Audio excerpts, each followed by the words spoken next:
Welcome to Camp Joy. I'm your host, Chef Ramsey. If you'd like to get baptized again, come to the front, come to the stage. Oh, I'm so sorry. Yo. And I can only imagine what that child feels like when I touch his hand. Hey, don't get me started on the food. Living that boozer life, baby.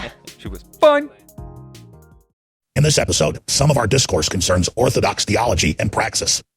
While we are continually committed to exploring these topics with discretion and care, it is crucial to emphasize that none of our discussions constitute formal teaching or carry any authoritative weight whatsoever.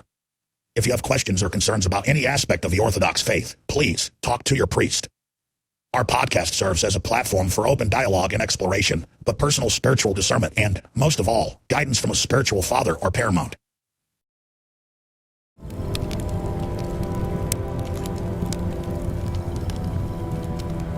It is later than you think. We're back in the lab, and for those who didn't notice, actually, we don't know when this episode is airing, but episode 8.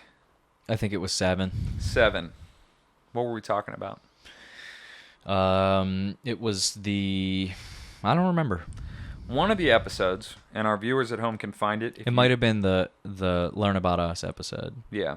And if you drop it in the comments and you say, I noticed, found it, say found it. Don't spoil Easter it for eggs. anyone else.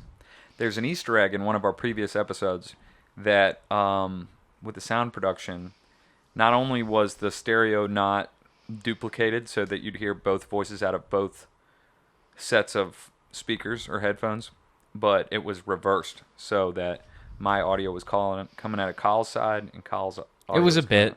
It was a bit. nice little Easter egg bit, so We did it on purpose. we did it on purpose. And those of you who noticed, we see you. And we care. We hear you. We hear you. It's time. It's time to go home now. Man, what a pedantic, not pedantic, that's condescending. What a make you feel like a little child, like he's a mom. He's Yeah. he's like one of those long nose, sharp cheekbone, sharp Yeah. chin Which we already talked about this moms before. that's like got glasses and a schnoz and is like very way too sheltering and like way too protective or something like that. Like doesn't let their kids play with dirt or something like that. And she'll be like, I hear you and it's time to go home. That's what it was like. So this episode is brought to you. We didn't even mention what that was, did we? What? It was whenever the truckers in Canada were doing their thing. You mean several years before back. on the other episode? Because we already did that. We No, already we didn't. This is the first time we've pulled up that reference. Guarantee it. All right. But yeah, no, those truckers. I think I'm solidarity with them. They're still out there. They're still there to this day. They say There are truckers it was up in insane to watch it live. Like it was one of the most unjust. Like makes you seethe and sit there and grit your teeth while you're watching it on Twitter. Things unfold where like people's bank accounts are getting frozen and like it was the grossest, most disgusting, horrendous use of power that people just kind of like. I mean, obviously not everybody, but the world is nobody did anything about it. It just happened, and then they whatever. But yeah, Mr. Trudeau stood up in President. front of everyone after his 4th booster and said, "We hear you. It's time to go home now." Prime Minister Trudeau of Canada. We're gonna have him on the show. We're gonna wrap him up with dental floss, and then we're gonna poke him with plastic forks. That's all I can say, because I've read the YouTube terms and conditions, and that's all I can say. Yeah, and one day somebody's gonna do something that everybody's gonna regret. Yeah, one day someone who's not me is really gonna shock the world. Yeah, it's gonna really make a splash at camp. This year at camp, I'm gonna finally reinvent myself. This year at camp, we could be anyone we want to be. Yeah. Can I tell you a story about Camp Joy? Yeah. All right. So first of all, let's get this out of the way early on. Shout out Mr. Westford, and he has another name. Westford is Westford. As I heard it spoke. All right. Mr. Westford also, what's his other name? That's his screen name, but his handle is something different. Kevin's going to look it up. It's okay. Mr. We Westford. put him in the last episode. Mr. Westford and I talked about camp, and we're going to have to do an episode that relates to camp. Maybe it's this one, because we're going to talk about school. Spoiler alert, we're going to talk about school. You want to just get right into it from there? Sure. Just go ahead. Tell your story. All right. So the story is, Only if you tell a story about Camp Joy, then I'm going to tell a story about Camp Hope. you should do both. I mean, we got the time. We actually don't. We got Punch Club coming up. So at Camp Joy, You want to hear the Camp Joy story? yeah, I want to hear the Camp Joy story. All right. So Camp Joy, what is it? It was this week-long church camp, but we did work. Mm-hmm. There was like a slogan or something, like your work will set you free or something like that. But it Okay. was Methodist church camp. And it was pretty good. In the evenings, we had quote-unquote Vespers, and that kind of entailed maybe a skit. Maybe they played A that skeet? Lifehouse song. Maybe they played that Lifehouse song. Yeah. You're all I want. I wish you would Step back from that ledge, Yeah, my I love friend. Lifehouse. Jesus could save you from all your sins, my friend. You could come to Camp Joy and get friends again. Get baptized again. Let's all get baptized again. Get baptized, my friend. All right. So it was Camp Joy, and the first year that I was there, I met this girl, and she was fun. I said the word I'm girl. imagining her. Dude, I said the word girl at camp, and you're like, I'm in love, I'm in love. Camp Ramsey. All right, donkeys. I don't know. Go ahead. Sorry. Welcome to cook camp. You're going to be a chef, or you're not going to make it. You've got a julienne. Sweetheart, it's okay. It's okay. You burnt the pasta. Bring it back to me, and I'll eat it. You burnt the pasta. All right. This is Dude, it goes straight nosedive wow, immediately. Nosedive. All right, but let me just say. But let me just say this. I'm sorry, little kids, but I'm gonna kill a clown today. Go I'm ahead. going to stab him in the neck, twist it, Twist, pull it back out, hit him over the head with a blunt object. find a sharp object, stick him with it. Welcome to Camp Joy. I'm your host, Chef Ramsey. If you'd like to get baptized again, come to the front, come to the stage. We're going to julienne these peppers, julienne the tomatoes. We've got a pot of boiling water for anybody who wants to be baptized. So, Camp Joy, probably 2004, 2005. Ben can check me on that. He's kind of like the lore master when it comes to the early 2000s and church camp and whatnot. But there's this girl there. I didn't hardly talk to her, but you know, you develop these little things in your head where you're like, I don't know, I think something's going on there. She like looked at me during Vespers. Well, And she was biting her lip. that's right. She When had soft lips. Apple, when are you going to add the biting lip emoji? Yeah, go ahead. Okay, so Heather's at church camp. Nothing happened. Next year, though, she literally said to me, wow, you grew up a lot. All right, that little thing's in my brain, all right? Wow. Big time. Let's just be happy you didn't grow out. Go ahead. Yeah. Oh, and by the way, since we're telling lore, and we're going to get into that a lot this episode, is the lore of the high school days. Another girl on the opposite side of the spectrum as the mythic... Was she a mythic rare? Was Yeah. she extremely hot? She was holographic. Was she like freaking hot? We're bleep that naming out. names? We'll bleep that out. All right. So You already Heather named Powell. I didn't say... You did. I don't know if I said that. We'll bleep them out. All It's right. okay. It's okay. Well, or don't. Let's throw another one in the mix. Go ahead. So, good friends in high school are good enough, whatever. And then years later, I find that she blocked me on Facebook or unfriended me or whatever.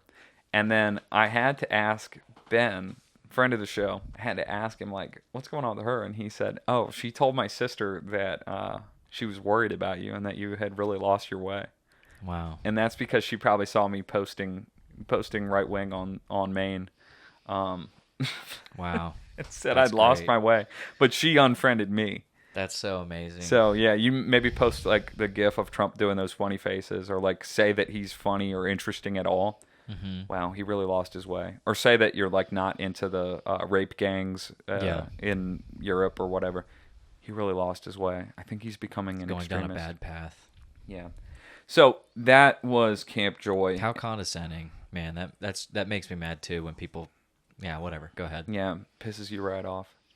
So I'm talking about camp because it really was that special magical week where you're away from your family, you're away from your parents, and you get to kind of be on your own a little bit, meet people from some church in Maryland or whatever. And what is it about that forced socialization?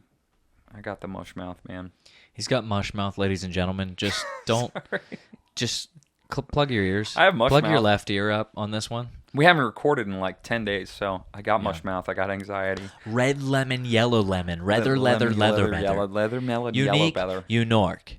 Unique, Unork. So Camp Joy, that was your Camp Joy experience. A lot of Camp Joy experiences. She was fine. She was She fine. glanced at you. She said, "Boy, Ashley's you've not really going to grown like up." this. Wait, pause. Ashley's not going to like this. When she listens to the episodes and she hears any of this stuff, it'll probably happen. I'll be at home listening through this episode, and she'll hear it and like look over at me, like that Tom and Jerry meme when he's like looking up from his newspaper. That's going to be Ashley, and it's not going to be fun. So, disclaimer: all of those women, all of those trifling women, they're nothing to me. Okay. But that said, No. Okay. So Camp Hope story. yeah, go ahead. I went to Camp Hope, and shout out Caleb from high school. We were there together and hanging out just like good old times. Everybody was having fun, and there were other churches there, and there was this one dude from another church that was gigantic, big muscles, even bigger heart, and he was a nice enough guy. We got along in the games or whatever, and one day, halfway through camp, I thought I would play a prank. After our work, we get home, and I have this big cooler full of ice, and I'm walking it in. I'm supposed to dump it into, like, the shower, like the community showers. And I notice that somebody's in the shower, and I peek over, and I see the top of his head, and I'm like, that's Caleb. All right, here we go. So I dumped the ice over him, and he pulls the curtain back, whoosh, and it's the big buff dude. He looks at me with like angry eyes, and I was like, "Oh, I'm so sorry," and froze, and then ran out of there. And then I saw him like later in the day, and he was mean mugging me the rest of the camp. Do you want to hear funny. The craziest thing? And in I the told world? Caleb about it, and all he did was laugh. Like, how could you? You should have known. This is gonna blow your mind right now. One last story. Caleb, that you're talking about, ended up going to Marshall University. Mm-hmm. We overlapped in our time there by like 1 year, and I saw him on campus, and then maybe later that day or the next day I saw him at the ATM at the student center, and I thought this will be funny. So I snuck up behind him and I went, ah! Turns around, not Caleb. I promise you that happened. Yeah. So it happens with him a lot. He's got a very common back of his head profile. So speaking of uni, what are we talking about today? School. And what is it? It's cursed world, baby. Problems. It's cursed world problems, baby. The problems are cursed. The world's cursed. And so today we're talking about how. Go ahead. Wait. So let's start over. Cursed world problems. Cursed world problems. Do you remember that? Do you remember that song back in the early 2000s?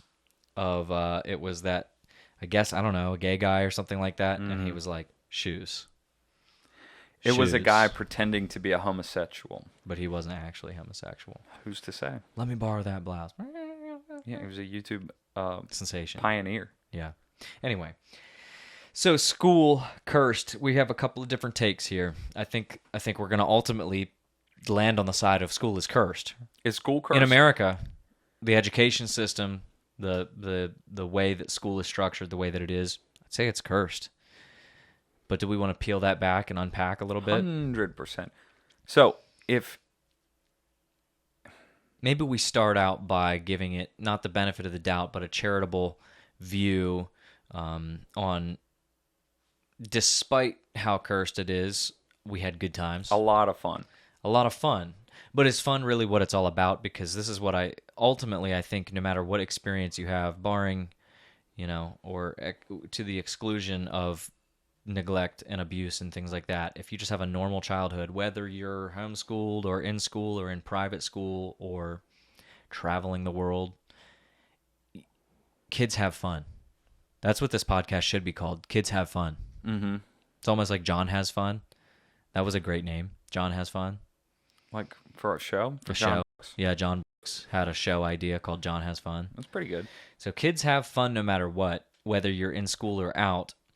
So it's all subjective in that sense, but you can, I think what we'll eventually get into here is the idea that the potential is high and there's a lot of squandering of potential that happens in the public school system especially. I don't know much about, we went to a little bit of private school, a little bit of public school, and there were higher standards at private school, and I'm sure there were much higher standards at other private schools. Yeah. But public school, it's lowest common denominator, and it's lowest common denominator, and it's a lot of times if you're a bright boy, if you're not a slow boy, you are incentivized to slack and not work very hard and kind of get out of work. So let's go ahead and unpack a little bit of what was good about it. Yeah, because there's different criteria, I would say. Like, when you say good, I had the time of my life when I was avoiding schoolwork, when I was trying to weasel ways out, which, ironically, school taught me how to check the boxes and punch my ticket while also pursuing my own interests. And you can play the game of life many different ways. And this is not saying anything of, like, the ethical or moral or theological frameworks that people might have. Let's just say, left to your own devices, you're a boy like me. I believe that dinosaur land is the only place where a boy like me can truly be happy. If that's the case, and you're in school, it does afford you certain opportunities. Je ne sais quoi. Yeah, exactly. That's the word I was looking for. So I'm going to ask you probably to tell some of your school stories. But for me, a lot of my best memories are not, things that happened in class. They try to make school very fun. They try to do Pi Day and they try to make history exciting and all that. I don't think I retained 95% of what I learned in middle school or high school. We'll cap it at that. But what I remember was doing things in the gaps, not just between classes, but kind of doing things trying to not be caught or not let it interrupt and cause me to have bad grades. And then all of a sudden the eye of Sauron is on me with parents and school administration or whatever. One of those becomes things a game. Yeah, in and of exactly. itself to sink into the cracks and have your life be, or the thing that you're actually caring about and thinking about is the in-between times. Yeah, am I the only one? Am I The nooks crazy? and crannies. What do you think percentage-wise of the populace is like me in that you go to school and it's a necessary evil. It's going to happen to you. You have to be there. But that it's a foregone conclusion that all the educational part of it is just a means to an end. And the end is me having a lifestyle, a day-to-day experience that's not miserable. Because I didn't care at all. I don't know how I did it. I don't remember doing homework. But if you had to venture a guess, how many people do you think are like me that I guess subconsciously they believe they have to be learning something about life, but on the conscious level, it didn't even register. It's a nothing. It's you go to school, you're institutionalized basically. Well, like it's you got to because check the boxes. From day one, that's the framework. I mean, whenever you ask, why am I doing this? Why am I here? Whenever you're like, I want to not go to school today, Ma. Can I stay home? No, you have to go to school. Well, why? Why can't I just stay home? Or why do I have to go to school? Because every kid asks at some point, and it's if you get an answer at all, other than just because I said so or whatever, is something like, well, you need the education so that you can go to college, or you need to be able to get a job, or it's good for you. Learn structure, discipline, something like that. Mm-hmm. And so you are drowning in the only Sorry, drowning. I Drowning. think is The, word the we were only looking for. framework that you have to grasp is that I'm doing this for somebody else's arbitrary standards that they set for me. And I'm not seeing the practicality of it. Sometimes the lucky few see the practicality in some of their subjects throughout school, and they love it. And so you gravitate towards, some people really do gravitate toward math and Yeah. love it, and like get excited about geometry and trigonometry, which I think can be excitable if presented well, but not if it's, you have to do this, you have to learn it for the final. And why do you have to do the final? Because you have to pass the class. Why do you have to pass the class? Because you have to have 3 math credits before you end high school. Well, Why do I want to? don't you want to graduate? I Don't guess you wanna go to everybody's college? telling me. Yeah. So you don't really get much else in the way of alternatives unless you are a particularly bright and smart and go get 'em type person who has a rare sense of self-efficacy and initiative at a young age, which most people don't get until they're in their 20s. Mm-hmm. But some get it when they're 15 and say, I want to drop out and I know how to Yeah. do it. And they take it upon themselves to do the research and say, all right, how can I get a GED? Let me look up some GED studying courses, do it, get out, take it, get a job. They're golden. But how rare is that? 1% of 1% of kids? And those kids already had an end game in mind. So I think it's probably, for my own personal part, I think it was a function of good times create weak men, because I didn't have to even know Are you the good times or are you the weak man? I'm the weak man in Oh. this circumstance. Okay. Hate to say it. Look, Wait, Mask did the off. weak men create? Yeah, it's interesting. hard times. So let me Yeah. let me You me were follow in the through hard this. times because No, I was in the good times were great. So I see. didn't. You're the weak man. Here's the thing. A lot of people don't know this about me. In the 5th grade, I didn't know that the next thing would be middle school. I didn't know what middle school was. Fair enough, I was a 5th grader. In the 8th grade, I didn't know what high school was. I think I didn't know that high school was next. That's kind of sad. Here's the other thing. When I was a freshman in high school, I knew that I was a freshman, but I didn't know that, probably, look, maybe not. I don't think I got to school, and that's where I found out that I was in this thing for 4 years. Yeah. And when people talked about college, I can't tell you when I learned that the aim was you graduate high school and you enroll in another school that you don't have to go to. This sounds outlandish, and maybe everyone is just learning that I'm retarded. But I didn't have to know any of that Functionally, you're not, but it's Right. a testament to how little kids are ever told about how much choice they stuff. But have. I have a in life. feeling that there are 2nd graders right now that know that it goes elementary, middle school, high school, I see. college if you decide. It's like learning the months of the year and the days of the week, and you learn, Right. here's the course you're on. I don't know. Yeah, it's Oftentimes I have to say the months in order to know whether March or April comes first. Well, it's interesting because I did know what was coming next because I dreaded being in school, and it's a sad thing to picture a precious child. I was a precious child, and Feel the touch of my precious child, feel the touch of his precious child. and I could only imagine what that child feels like when I touch his hand. He's my precious child. He's my precious man. All right. So I was a precious child, and as a precious child, I remember looking ahead at the next. I remember feeling this in my deepest bowels, in my loins, almost even, and I knew that it was a never ending. It would, like, the weight of the world was on my shoulders, and I knew there was no escaping it because I was never presented any alternatives. And I was like, I remember crying one night and like just like bawling my eyes out and asking Mom, like, why do I have to, like, this is never gonna end, because I'm forced to wake up at 5:30 every single day and go to school and then come back, and that's your whole day wasted. You get home and it's like almost dinner time, and then like, what do you get? A little bit of TV. You do that every day, every week, every year, and then when you finally turn into an adult, you have to get a job, and then it's more of that until you die, Yeah. and there's no escape. And I had a conscious understanding of you're on the hamster wheel, buddy, for the rest of your life, and there's nothing you can do about it, right? But nobody ever presented me with an alternative. And mom was really good about like being the trendsetter, not the trendsetter, but the pioneer, trying new things, and being like, do you want to homeschool? We can homeschool, and like learning it and taking it upon herself to like get curriculums and stuff.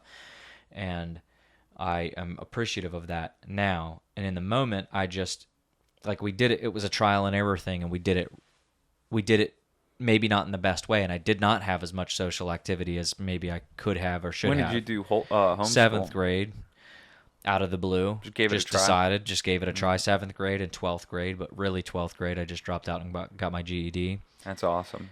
And so 7th grade, that year, the biggest thing I remember was I was frustrated because I didn't know how to do math, and I had to do it.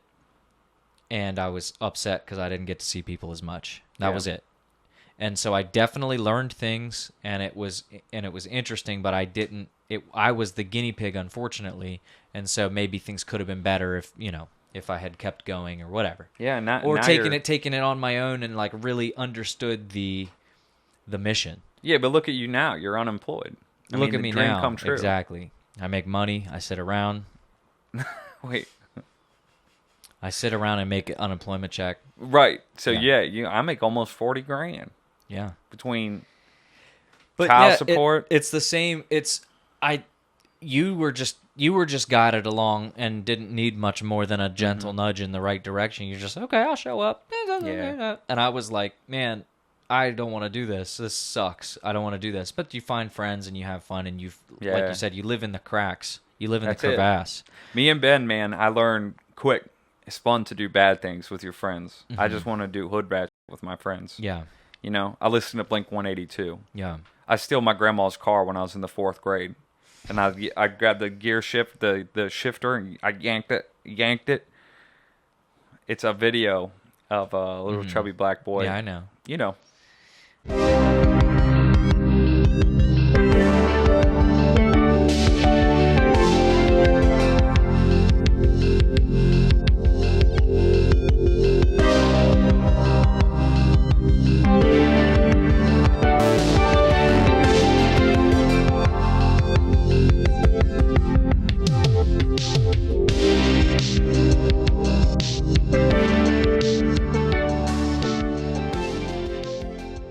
So that's from just personal experience. That's the scary part about school.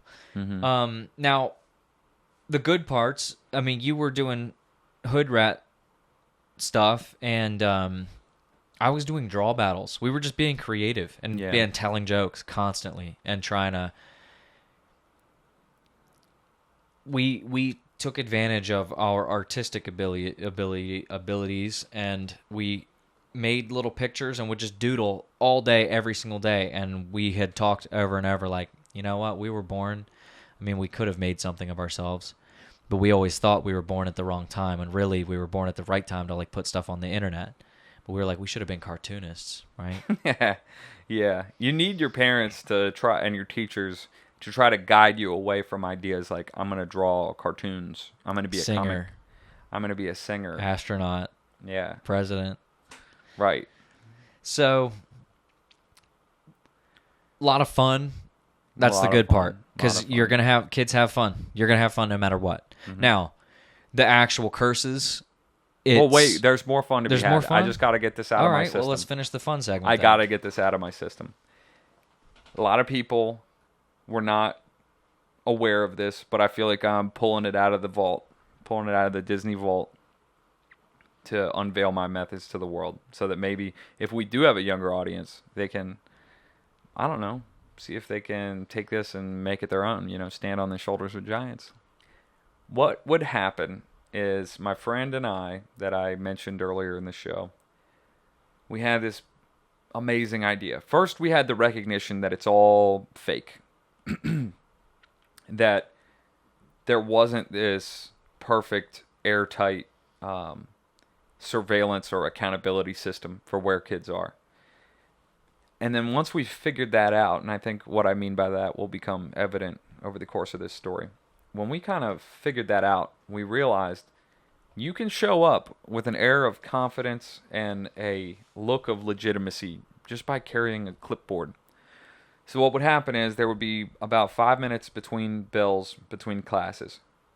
One of us, for the sake of the story, let's say that I go to my class and I sit down, pull out my notebook for taking notes, and I'm ready to go.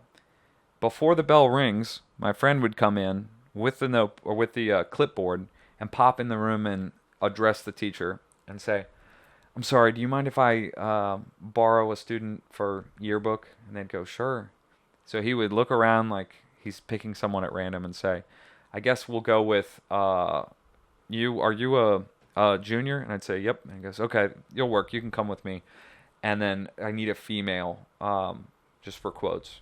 And he would pick whoever he thought would be fun to hang out with.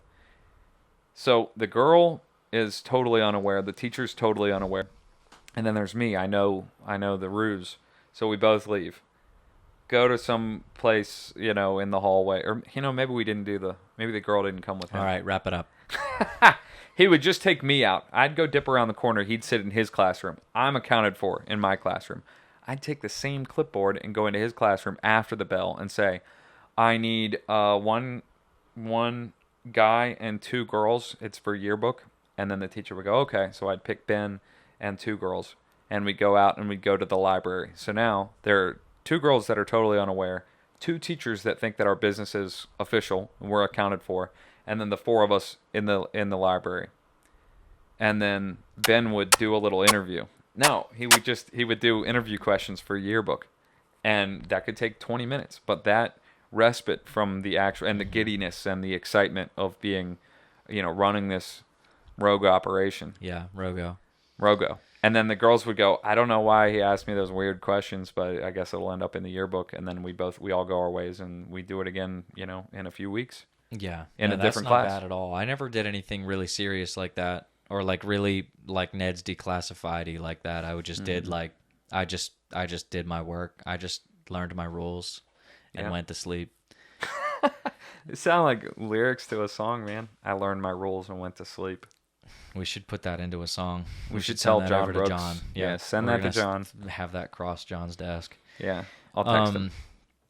So legitimate curses in the school system. It's like a prison. Very much. Bingo bango. Bingo bango. So I remember we always had to wear orange jumpsuits. We used to wear high vis vests. No, but it's very. I mean, one could say. So the ironic part is that often you hear things along the lines of like, "This is how you prepare for the real world." And I just found out there's no such thing as the real world. Just a lie you got to rise above.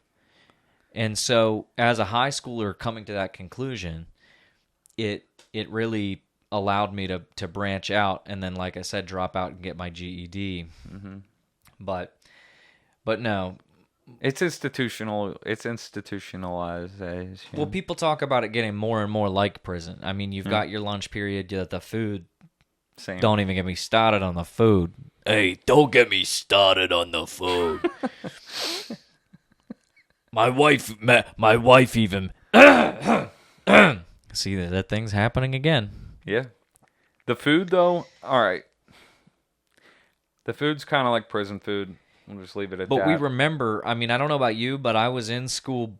Yeah, you were in. No, I don't know. I think you were out right when it started happening. I was in school before and after Mike Obama started changing things and messing things up. Yeah. And so we had pizza every Friday. And it was something to look forward to. Mm-hmm. And it was every single week of the entire school year. Friday, pizza, Friday. They're the same word. And you had another option. If you didn't want the pizza every Friday. I guess, yeah. And true. So, and the chicken nuggets were good. The chicken tendies were good. They had like breakfast pizza. They had certain things that were not so good, and a certain amount of things that were like they tasted good and like you would look forward to them. Yeah. The nutritional quality we won't even talk about because we didn't know anything. We didn't know anything back then, and it was all complete slop. It was all complete and total slop. And so, setting the slop of the nutritional content aside, Yeah. the taste, you had something to look forward to, and you would be able to look at the menu for the week and be like, Thursday's going to be a good day. A good day because of lunch. Yeah.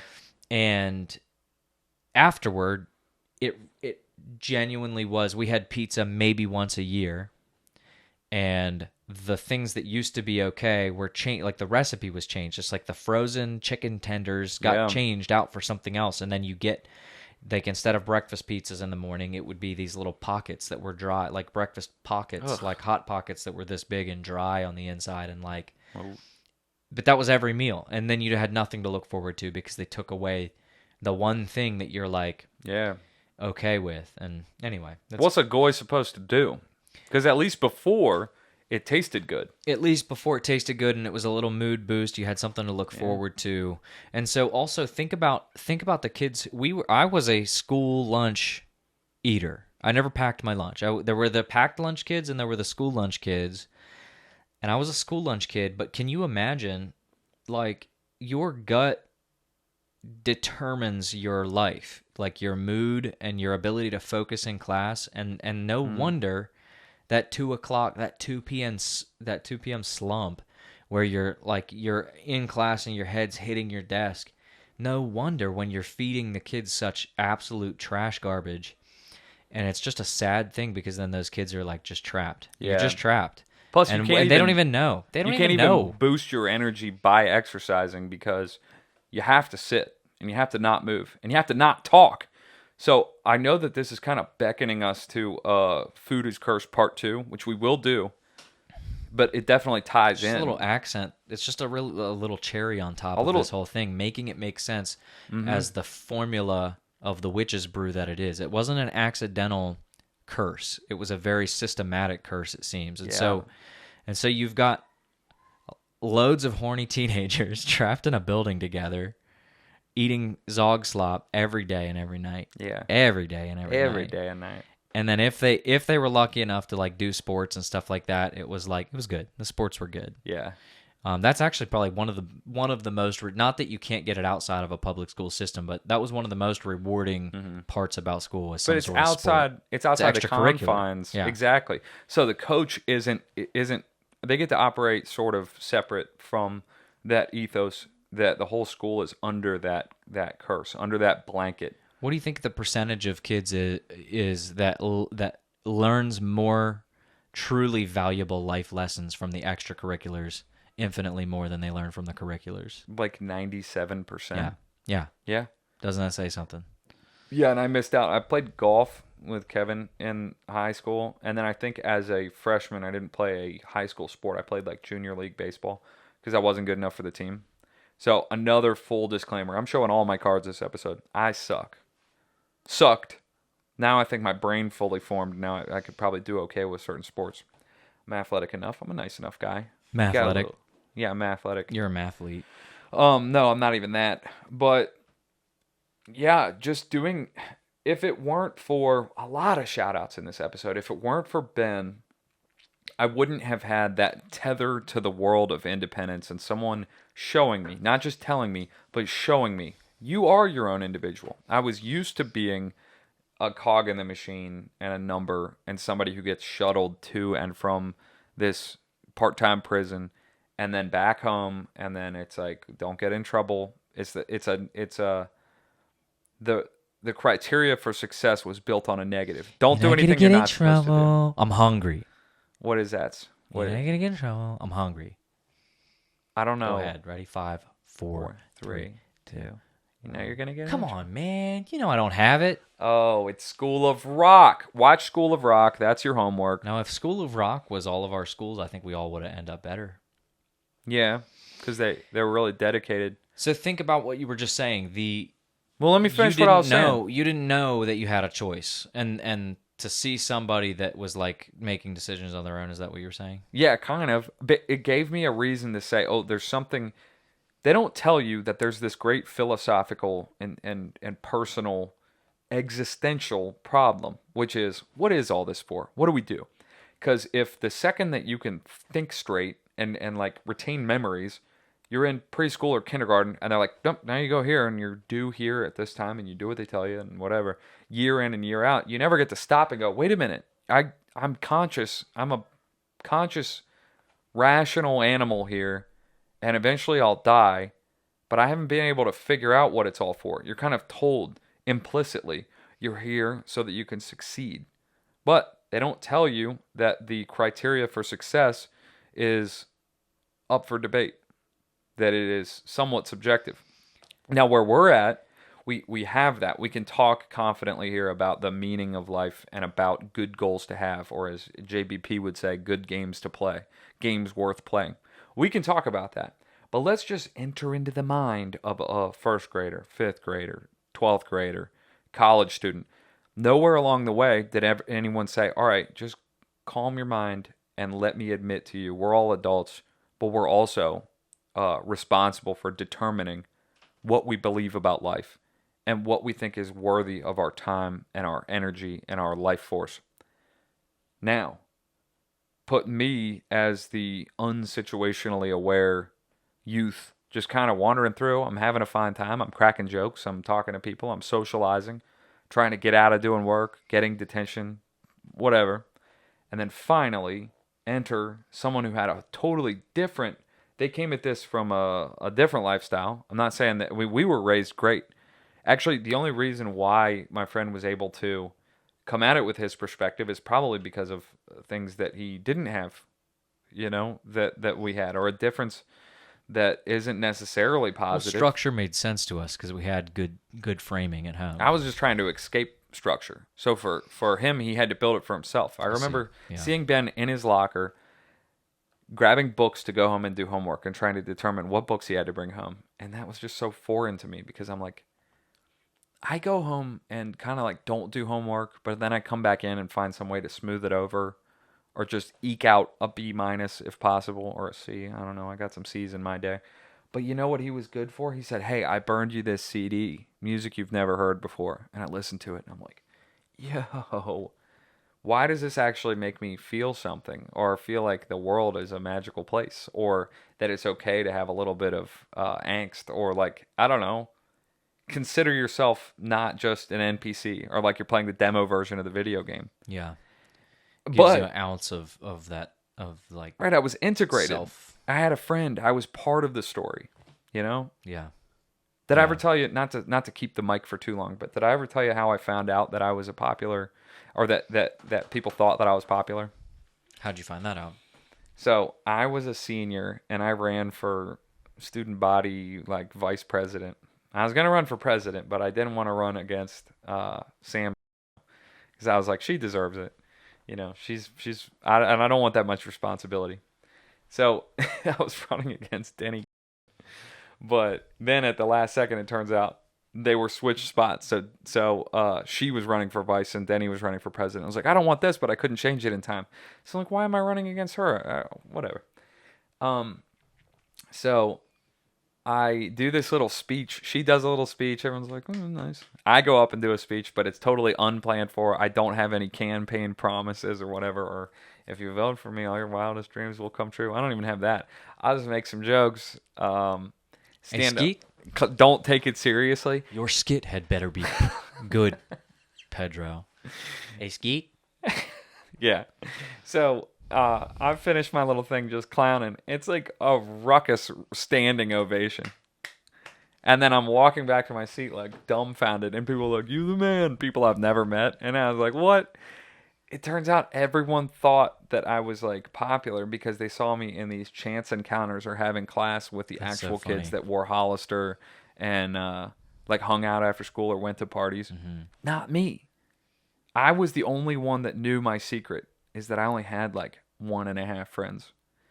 So yeah, but that feeling of like, oh, I'm actually part of things took a while to actually hit me, because Yeah. I think it's because I pinged around a lot. Like, skipped a grade and went to private school and then went back to public school, and then we moved to a different county. None of those kids, knew me or liked me or whatever. Then I come back. So all that to say, I will give credit.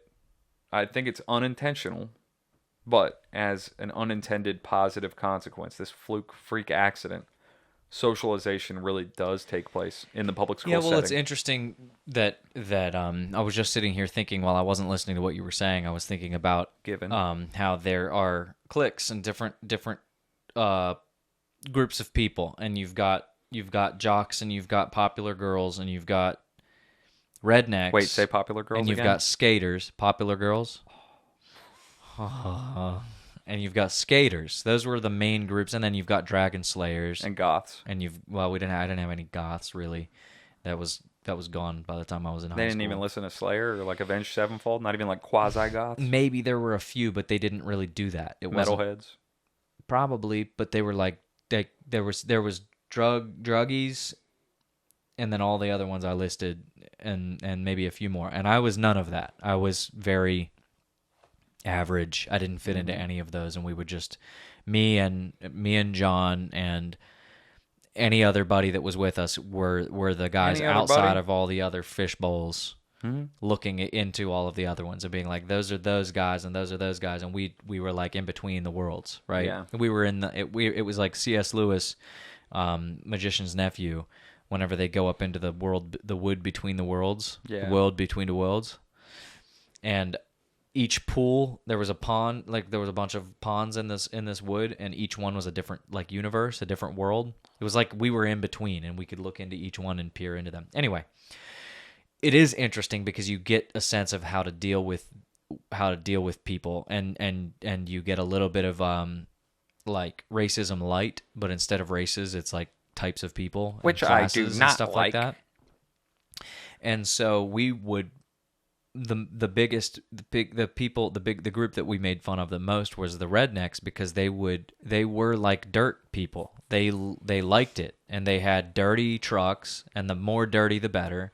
Yeah. And they had big muddy boots that they would go stand in a spot that used to be grass, and they would stand in it and purposely get their boots as muddy as possible so that they could trudge it into the school and laugh about it. That's funny, man. I didn't know about that. This is what they did. Dirt and gang. they had dip in their lip, and they were the dirt people. And Yeah. and anyway, That's awesome, it's man. interesting because you get a dose of that, and you have an understanding of like, oh, there's different types of people in this world that think different things. And then as you grow up, you realize everybody's just a person, and that's a good lesson to learn, because everybody grows up. Yeah. But let's go back to the problems here. Let us know in the comments if you guys went to school with anyone that purposely tracked dirt into the school. Were you a dirt person? Did you know any dirt people?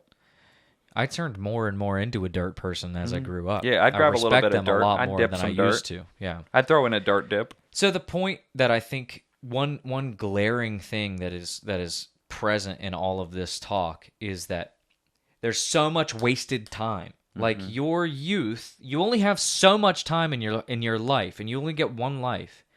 And all of your, not your best years, but all of your, like, you are so vital that you can eat slush and slog and still be high energy and still be high testosterone and still be all of these things, because you're a young man surging with vitality, right? And if you're a woman, you're surging with something else.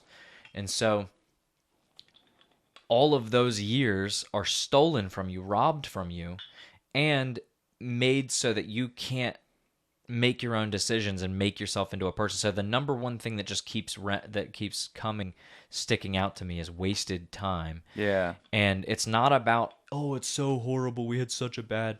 It's just about potential. It's the what could have been. And now I know that that's a trap of the devil, because if you spend all of your time sitting around thinking about what you could have done or what could have been, you're not understanding what could be now and what Right. could be in the future.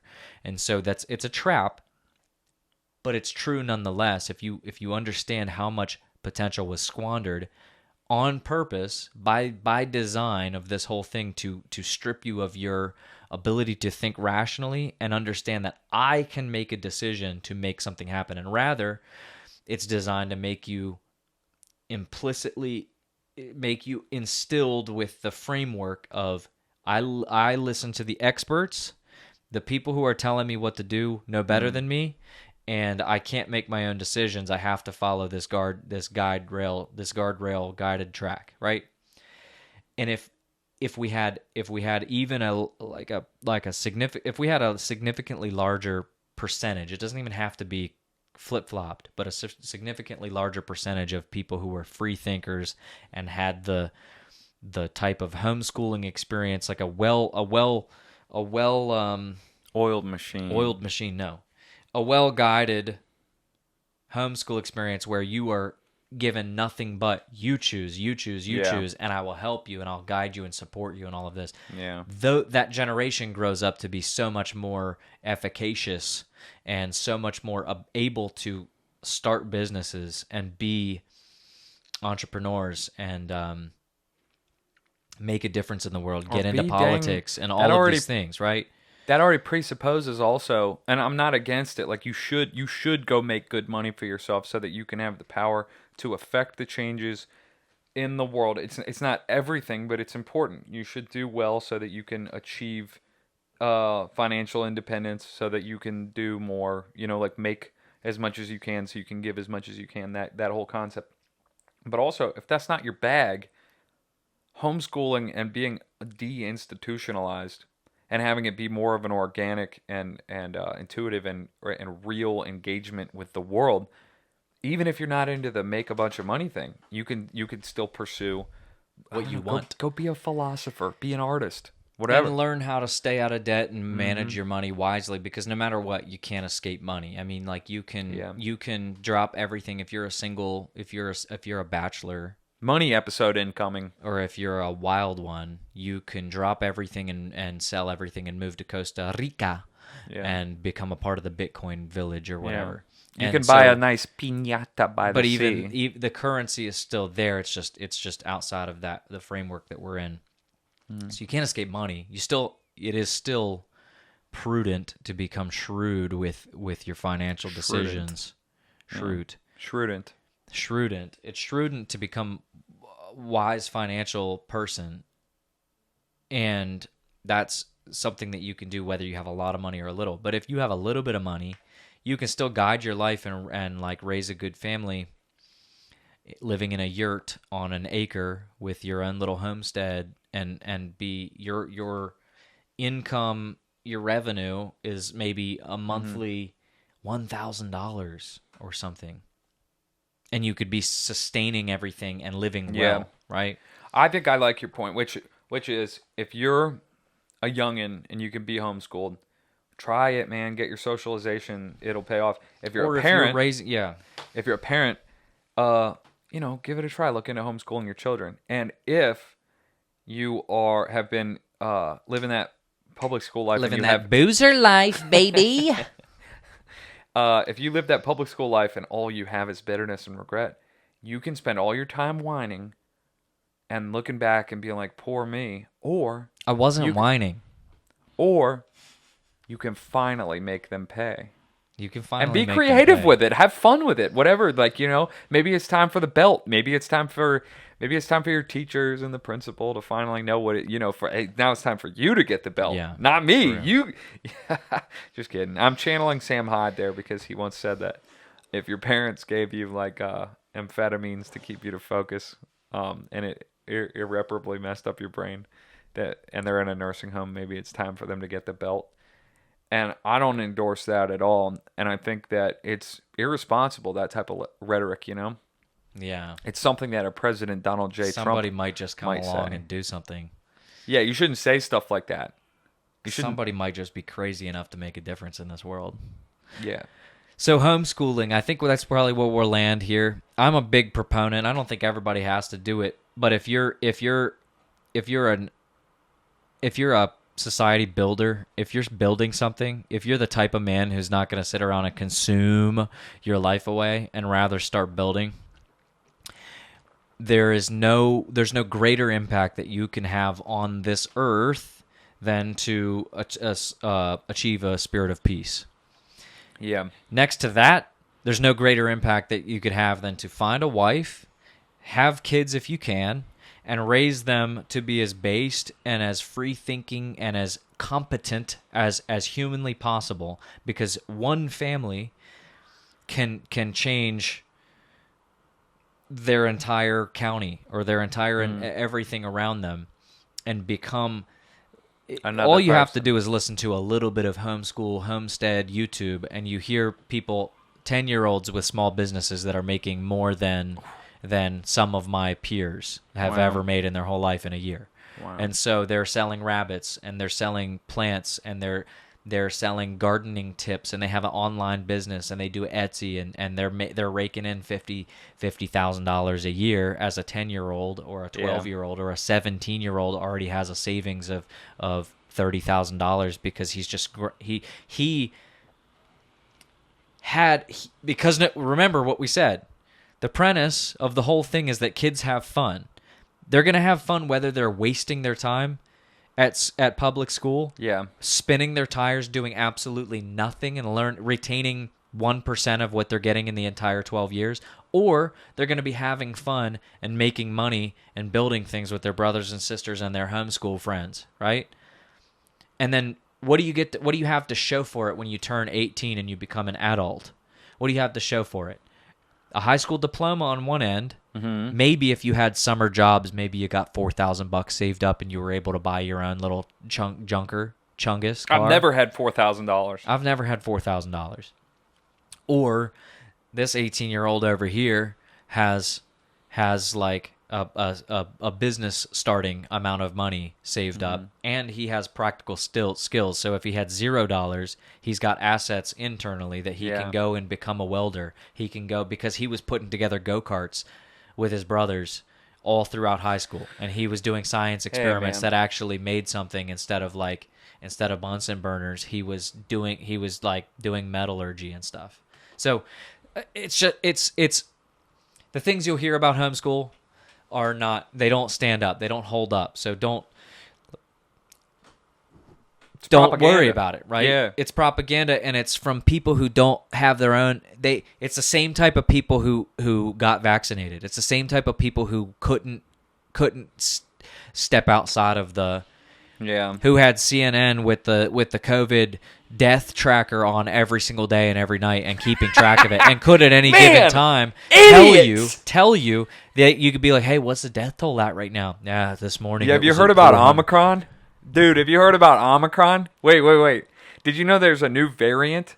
Did you know that a get retard like me on the television set said that there's a variant called the Omicron virus, which sounds like Necronomicron, scary. Also sounds like Age of Tetragrammaton? Tetragrammaton, the name of God according to the Kabbalists. Sounds like Age of Ultron. Scary. I just want to say real Can quick, anyone just say to be clear, scary? just to be completely clear, I stand with Israel. Okay? There. I said Yes. it. Go ahead and cancel me. Cancel me all you want. You can cancel me for that. Okay? And you I don't can care cancel what me. the, I stand with Israel. I don't care what the right-wing magatards say. You should get vaccinated early and often, and hate has no home here. Granted, but Let me just say this. I want to take a blunt object all right, but to wrap it up. The fart things that you're going to hear about homeschooling. If you're, let's say you're 18, let's say you're 27 and you don't have kids. Let's say you're somewhere between the ages of 18 and 30, and you either do have little kids or you don't have kids, but you want to. And you're thinking about, I think I want to homeschool. You may get pushback from family and friends. And so some pushback that we have probably received at some point is stuff like, well, what about socialization? Okay, don't even need to talk about that. You get socialized no matter what. You just bring them to groups. You get them invested in jiu-jitsu. And plus, if they're saying that you're going to turn out different than the average kid, count that as a blessing. Yeah. Well, that's the next thing is they'll say, well, all the homeschoolers I know are weird. Okay. What do you mean by weird? Not degenerate? Sure. Yeah. Wear long skirts? Sure. But there's also even like there's a benefit to not being weird. I'm not going to say that weirdness is cool. It just depends on what you mean. It's okay. Let me it's tell you a wholesome. story. It can be wholesome, but also it's like you can tell you a story. homeschool, and it just takes a little bit of self-awareness to like teach your kids how to like wear deodorant or like shave their legs if they're girls or whatever. Like Let me tell you a little story. It doesn't have to be. It's not a necessitation. It's not a necessity. It's not a necessitation. let me tell you a story about a little boy named Joey. All right? Everyone made fun of him because he had a girly middle name. And it made him be a little bit weird, and it ostracized him. And so he started doing weird stuff. He was sniffing other kids' hair. He talked a little bit funny. He didn't seem like he was all there all the time. But he grew up. Still sniffs kids' hair. Still talks funny. Still got the same stupid middle name, Robinette. You know who he is? The President of the United States. So it is okay to be weird. It's exactly Be right. weird. It's exactly right. Let those ponies gallop. That's right. Very good. If anyone tries to talk you out of homeschool or talk you out of homeschooling your kids because they're not going to fit in with the world, well, that's what it's going to take so that this whole thing doesn't continue to spiral down the old. Yeah, do we really want our kids to fit in with Michael Bublé doing his dances on stage? He's the masked singer, mate. Billie Eilish doing her dances? Now watch me whip. I'm Billie Eilish. And I am on Masked Singer this Tuesday. Let's watch Max Singer tonight. All right, so the last several things that you'll hear are they're not going to fit it. They're not going to learn how to operate in the real world. Okay, we don't even have to talk about that one. Can we actually not do this one? Can we actually not do this question? Are we really going to sit here and go through the rigmarole? The point is, the rigmarole aside, the point is that anything that they could possibly throw at you to get you to like think that it's not a good idea or like be worried and biting their nails, they're gonna be worried that you're not. Well, we really care about your. Can you do this real quick? We really, it's just false concern. They don't know what they're talking about. It's the same thing as them being like, well, I'm just concerned that you guys aren't vaccinating your children, and I just don't know how. All right, shut up. It's not your business, and it has nothing to do with you, Yeah. and you're stupid, and you don't know what you're talking about. Yeah. Okay? Yeah. You know what you're talking about. Yeah. So conjure up some righteous indignancy Indignation. It's all right. Keep going. and direct it. Here's the key. You don't just want to become somebody who riots and breaks windows and steals TVs. Rather, you want to channel it into something that's actually going to be productive. Yeah. So I think it could be really healthy to be angry about the things that are rightfully angering. So what you're saying is school, because we asked, is school cursed? Yes, it is. Public school is cursed. Is it totally irredeemable? Does it mean that anyone who Yeah, goes to public look school... how we turned out. Look, we turned out great. I'm a nice enough guy. I turned out great.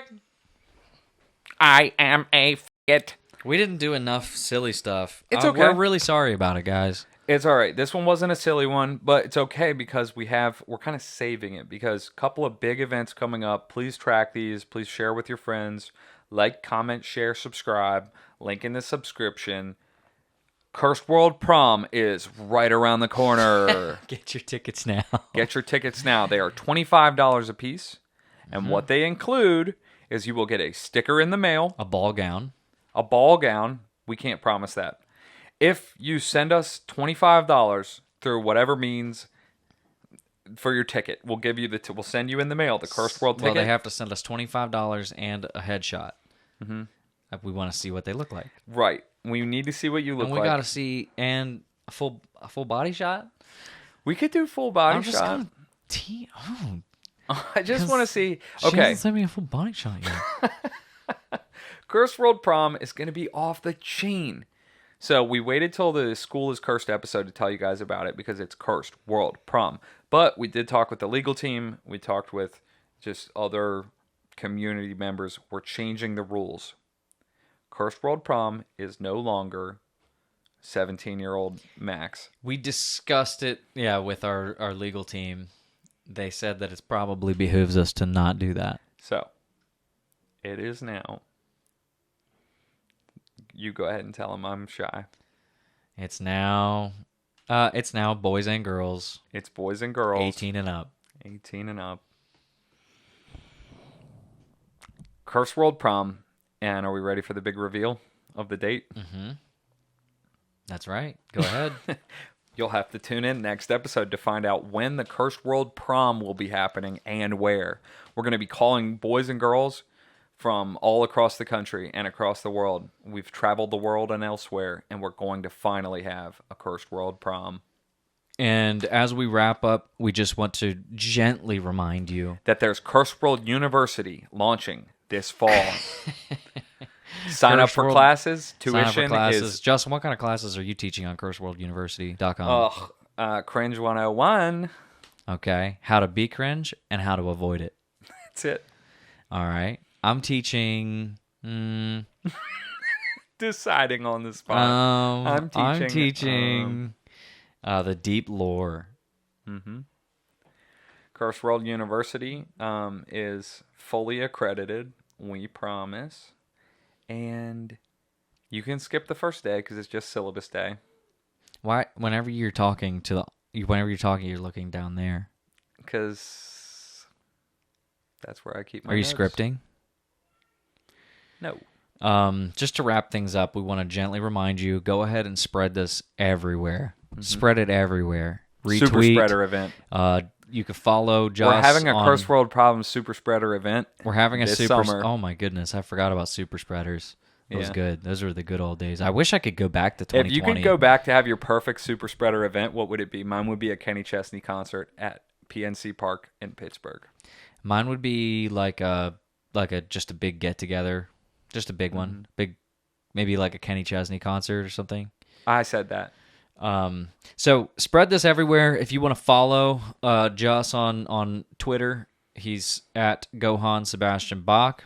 I gotta change it. It's too many letters. It's Gohan Sebastian Bach, but Sebastian doesn't have any of We'll the put it on the vowels. screen. Don't worry about Put it. it on the screen. And I'm the Narrow Path Enjoyer, also known as Cursed World Coll. Cursed World Coll and Cursed World Just want to wish you guys a happy 4th of July coming up. And we want to make sure that everybody's safe. And I'm praying for you.